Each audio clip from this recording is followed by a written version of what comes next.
Bon, j'en ai plein de questions ici, mais je ne sais pas pourquoi on m'envoie parfois des questions ici parce que je ne peux pas lire. Alors elle dit salam alaikum, j'ai une question très urgente, je suis converti, j'étais déjà marié, ma femme refuse de se convertir. Que dois-je faire? Divorcer ou pas? On a un enfant. Alors, tu es un converti, c'est-à-dire deux personnes qui n'étaient pas musulmans, mais ils sont mariés. Et le mari se convertit à l'islam, mais la femme pas. Qu'est-ce qu'il doit faire? Eh bien, il ne doit rien faire. Il doit rester avec son épouse. Ou surtout, il a un enfant. C'est son épouse.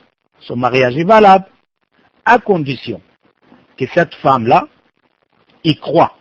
Soit il est juif, soit il est chrétien. Si cette femme-là ne croit pas, il est athée. Il ne croit pas au jour du jugement, il ne croit pas aux évangiles, il ne croit pas au Torah, on appelle le mushrika. Alors là, non. Et si le mariage ne sera pas avoir le divorce, on appelle le fasr, il va se détacher de lui-même. Cette femme-là, s'il ne croit pas, n'est pas chrétien, ni juif, le mariage ici, dès que tu deviens musulman, il est détaché. Soit il se convertit à l'islam, soit il est détaché d'elle automatiquement. Tu ne peux plus vivre avec.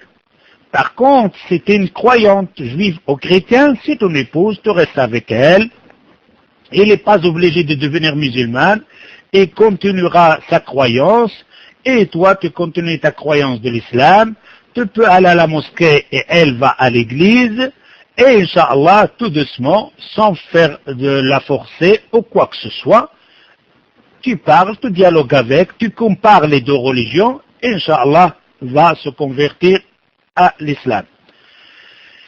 Et l'enfant, à ce moment-là, encore un autre problème. Ici, le divorce, il est automatiquement, ce n'est même pas un divorce comme je viens de dire, c'est un fasr, car c'est une mushrika. Alors il doit faire son possible d'avoir son enfant. Et s'il n'arrive pas à avoir la garde de l'enfant, qu'elle reste en contact avec son fils pour essayer de faire son possible, de l'éduquer et d'avoir un contact avec son fils. Non. Mais la femme, son épouse qui est mushrika, ne peut pas vivre avec, sauf si elle est chrétien ou juif. Non, tfaddal.